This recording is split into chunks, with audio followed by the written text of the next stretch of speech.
Salam millət. Galileo adlı bir yoldaş deyib ki, Tanrı dünyanı yaradarkən, dünyanı yazıb yaradarkən istifadə etdiyi dil riyaziyyat olubdur və başlanğıcdan da başa düşdüyünüz kimi bu video dərsdən etibarən biz riyaziyyat öyrənməyə başlayırıq. Daha dəqiq desək, data science üçün riyaziyyat öyrənməyə çalışacağıq və bu riyaziyyat dərsləri data science seriya video dərslərinin bir hissəsi olacaq. Daha doğrusu başlanğıcı olacaq. Və riyaziyyatdan başlayacağımız ilk mövzu ədədlər olacaq. Çünki əlbəttə ki, riyaziyyat demək olar ki, ədədlər adlanan kərpiclərdən ibarətdir. Nə öyrənəcəksə, hamısını ədədlər üzərində icra edəcəyik. Odur ki, əvvəlcə gəlin görək ədədlər nədir, rəqəmlər nədir, hansı qrupları və hansı xüsusiyyətləri var.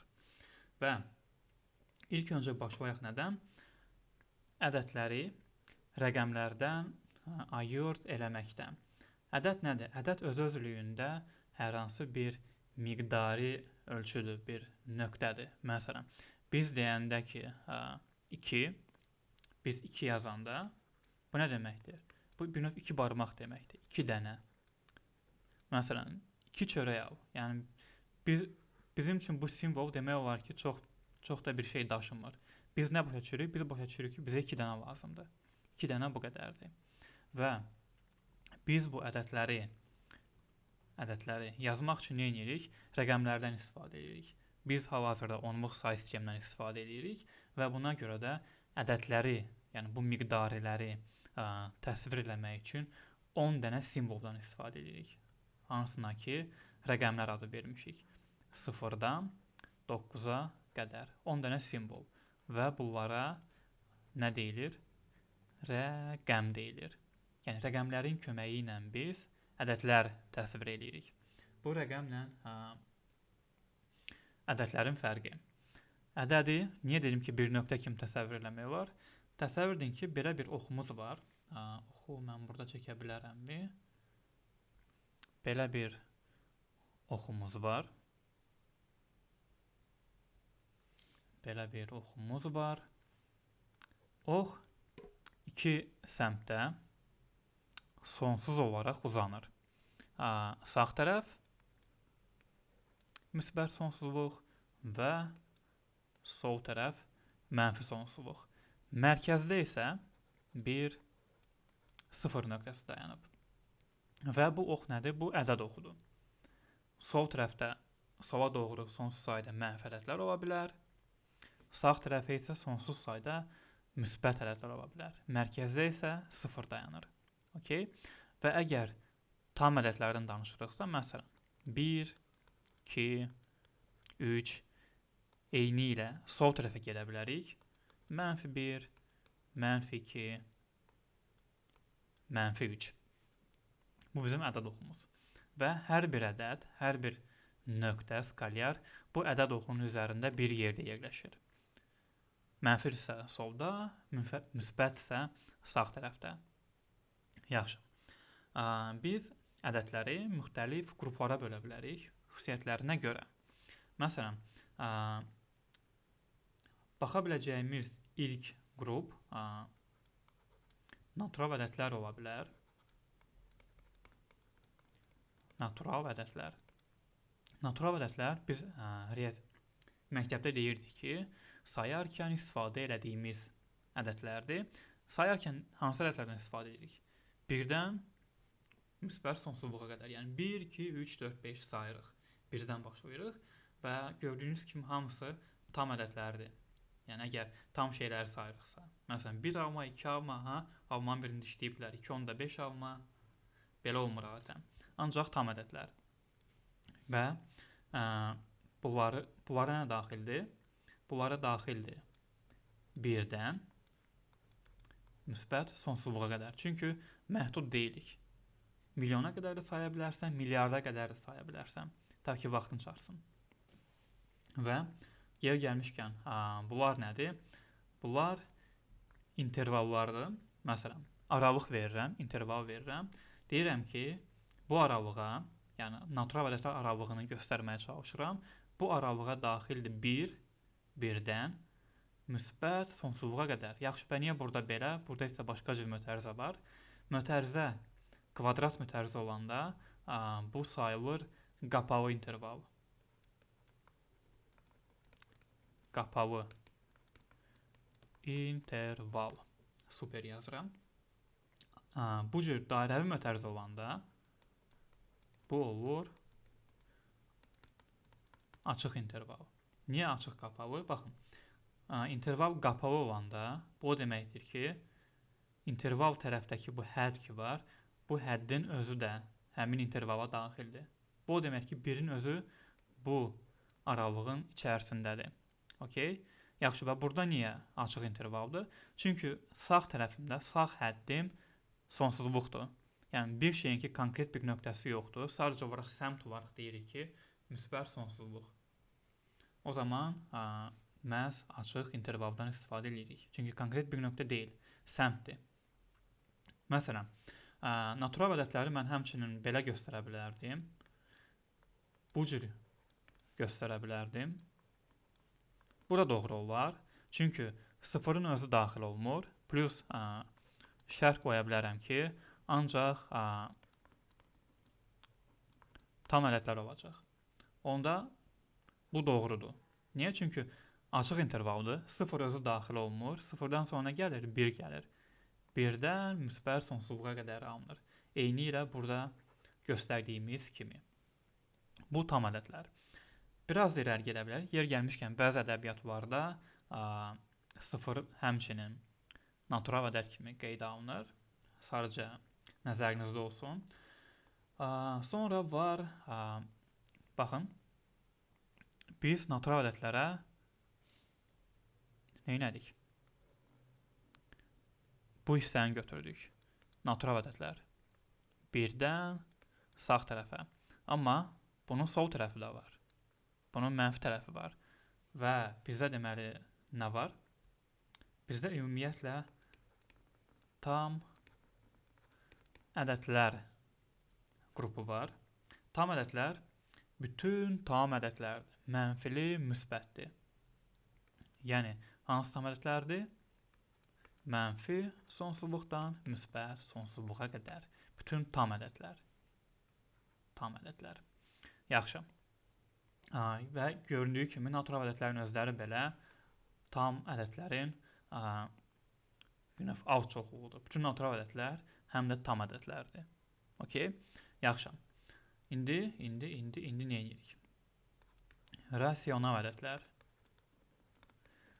Rasional ədədlər nədir?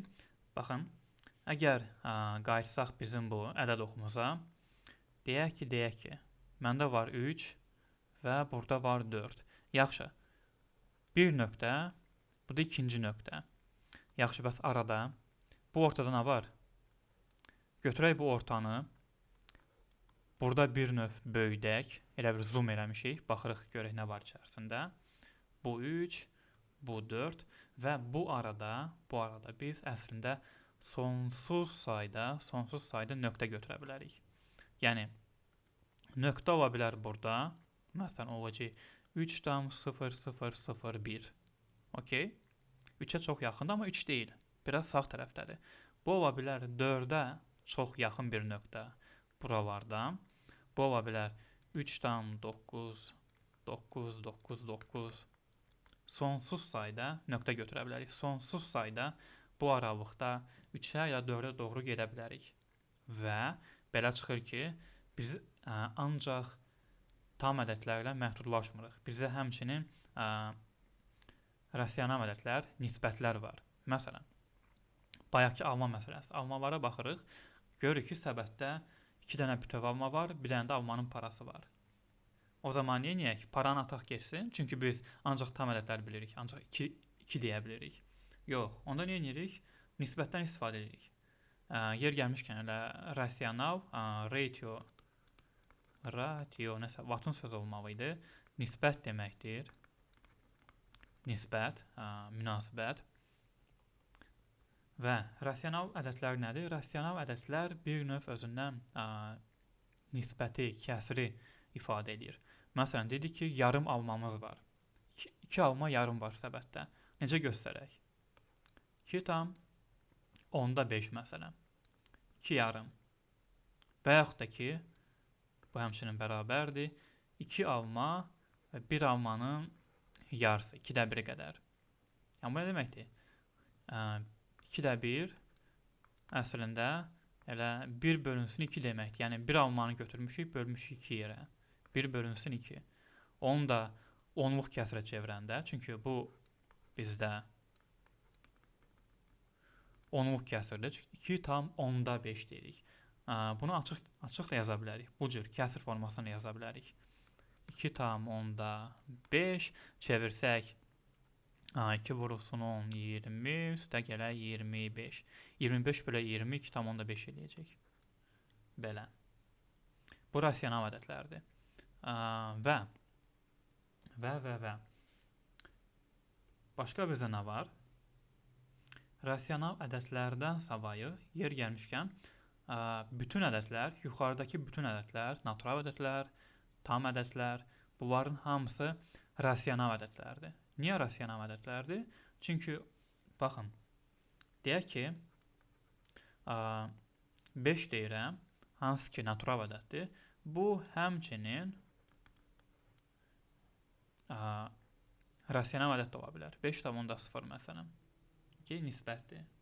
Yəni, bir növ natural ədədlər rasional ədədlərin alçoğudur. Təkcə natural yox, ümumiyyətlə, bütün tam ədədlər. Sonda şəkil göstərəcəm. Orada bəlli olacaq. Yaxşı, rasional ədədlər. Daha sonra isə var irrasional ədədlər. İrrasional ədədlər. Bu cür işarə olunur. İr, irrasional ədədlər. İrrasional ədədlər nədir?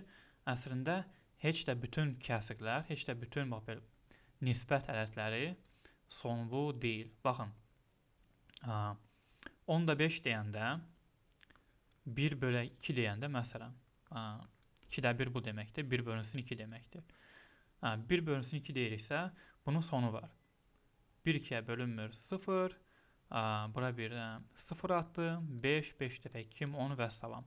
Avuram 0, 10-da 5. Sona çatdıq. Amma heç də bütün ədədlər bu cür sonlu deyil. Bəzən bizim kəsirimiz, məsələn, n bölünsün m, belə deyək, vergüldən sonraki isə, məsələn, deyirik 0,5 sonsuz şəkildə gedir. Hesabladıqca elə hey uzanıb gedir. Elə ədədlərə misal kimi, məsələn, pi-ni göstərmək var, pi ədədi, hansı ki, təqribən bərabərdir 3,14, 15, arxası yarımda deyil. Belə bir ədəddir. Və biz bu ədədi hesabladıqca, hər hansı bir düsturu var deyək ki, hesabladıqca uzana gedəcək. Sonsuzluğa doğru uzanacaq. Biz sadəcə olaraq bunu dəqiqləşdirməklə məşğul olacaq. Çünki sonsuz hesablaya bilmərik. Məsələn, götürüb ilk 2 kəsr hissəsini hesablaya bilərik. Onu deyərik ki, pi təqribən bərabərdir 3,14. Okey, niyə belə deyirik? Niyə, məsələn, pi bərabərdir 3,114 demirik, amma təqribən bərabər, bu cür əyri şəkildə təsvir edirik. Çünki tam da buna bərabər deyil. Biz sadəcə bu hissəyə qədər hesablamışıq. Okey, buna görə. Yəni, əgər mən desəm ki, pi bərabərdir 3,114-ə, mənə gəlib deyəcəklər ki, yox, bax, burada pi bərabərdir 3,114, 15. İndi sən demək istəyirsən ki, 3,114 bərabərdir 3,114, 15-ə, bərabər deyil axı. Yəni, bu nöqtə bundan daha çox sağda yerləşir. Dedik ki, bütün ədədlər, qələmini istifadə edə bilsəm, deməli, bütün ədədlər bizə ədəd oxun üzərindədir və harasa buralarda deyək ki, 3,14 var, buralarda isə 3,14, 15 var. Eyni nöqtə deyir ki, yox, aralarında bayaq dediyimiz kimi sonsuz sayda nöqtə götürmək var. Aralarında uçurum var. Ona görə biz nə edirik? Bu cür irrasional ədədləri təsvir eləyərkən adətən aproksimasiya edirik. Təxminən ilk neçəsə rəqəmini yazırıq, hesabladığımız rəqəmi yazırıq. Belə ədədlərə pin misal göstərmək olar, belə ədədlərə kökdə 2-ni misal göstərmək olar, belə ədədlərə Euler ədədini göstərmək olar, eksponensialı 2,7 falan belə bir dəyər var. Okey, bunlar idi irrasional ədədlər. Yəni, ümumi olaraq harasa biz nə edirik? Dedik ki, ədədlər rasionaldır və irrasionaldır. Bizim bütün ədədlərimiz bu iki lagerə, bu iki qrupa bölündü. Bundan başqa, aşağı eləyə bilsəm, bundan başqa bizdə var daha bir qrup, hansı ki kompleks ədədlərdir. Baxın, bütün bu yuxarıda öyrəndiklərimizdən savayı indi deyə bilərik ki, bizdə iki növ qrup var. İki yerə bölünür ədədlər. Həqiqi, real ədədlər və ikincisi kompleks ədədlər. Həqiqi ədədlər yuxarıdakı bütün bu ədədlər idi. İrrasional, rasional, rasionalın içərisinə bütün tam ədədlər, filan. Bunlar hamısı həqiqi ədədlərdir. Yaxşı bəy, kompleks ədədlər nədir? Təsəvvür edin ki, bir dəqiqə, nə təsəvvür edin? Təsəvvür edin ki, tənlik həll edirik, nəsə kvadrat tənlik filan və axırda deyirik ki, x bərabər, gəlib belə bir şey dirənmişik. Məsələn, asan bir şey olsun, -4-ə. Kökdə -4. Və əgər həqiqi ədədlər prizmasından baxsaq, deyirik ki, bunun kökü yoxdur. Niyə kökü yoxdur? Çünki bu o deməkdir ki, x nədirsə, x-in kvadratı bərabər olmalıdır -4-ə. Yəni, hər iki tərəfi kvadrata yüksəltsə əgər, x-in kvadratı bərabər -4-ə. Biz də bilirik ki, heç nəyi, yəni x vuraq x kimi yazsaq, heç nəyi öz-özünə vurub mənfi almaq olmaz. Çünki əgər x mənfi bir şeydirsə, mənfini mənfiyə vuranda müsbət alacaq. Müsbət bir şeydirsə, yəni, müsbət vurub müsbət eləyəcək. Yaxşı, bəs, yəni, onda niyə eləyək bundan? Məsələn, tullayaq, deyək ki, yoxdur belə şey. Və belə şey olmadığına görə, yəni, qətiyyən təslim olmuruq. Bu cür hallarla işləmək üçün xəyali ədədlərdən istifadə edirlər. Deyirlər ki, gəlin belə bir şey eləyək. Bir dənə ədəd olsun, bir i olsun, hansının ki kvadratı bərabər olsun -1-ə. Yəni, bilirik ki, yəni, bu mümkün deyil, lənət şeytana. Nəyinsə kvadratı mənfi ola bilməz. Deyirlər ki, olsun. Belə vəhşi amansız dəli bir şey olsun, kvadratı -1. Əgər belə bir şey varsa, biz nə edə bilərik? Bunu, yəni, x bərabərdir. Kökdə -4-ü nə edə bilərik? Belə göstərə bilərik. X bərabərdir. Kök altında 4 vurulsun -1. X bərabərdir. -1 nə idi? -1-i biz nə edə bilərik? i-nin kvadratı ilə əvəzləyə bilərik. Hanı mənim qələmim?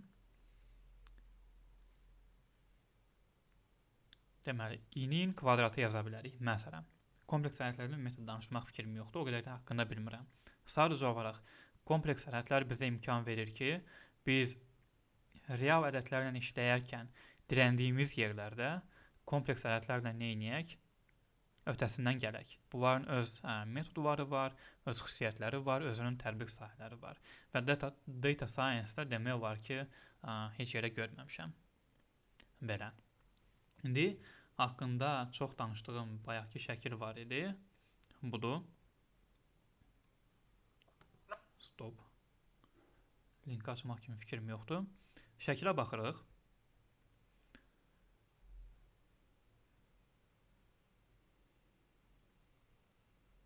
şəkilə baxmağa çalışırıq. Belə. Natural ədədlərimiz, baxın, sıfırı da daxil eləyib. Sonra integer, bütün tam ədədlərimiz, mənfisi də, natural da integerin içərisindədir. Sonra rasional ədədlərimiz, budur, kəsrlər, baxın, integer, natural, hamısı bunun içərisindədir. Rasionalın içərisindədir. Sonra, əslində bu ikisini birləşdirək, real deyək, həqiqi deyək, pi-dir, y-dir, kökdə ifadələrdir. Bunlar hamısı real ədədlər, yəni həqiqi ədədlərdir. Belə. Və göstərir ki, məsələn, natural ədədlər n, z-nin alt çoxluğudur. Bütün tam ədədlərin alt çoxluğudur. Bütün tam ədədlər q-nin, yəni q neydir? Rasional ədədlərin alt çoxluğudur. Onlar da hamısı nə indi? Həqiqi ədədlər r, real ədədlərin alt çoxluğudur. Bu belə.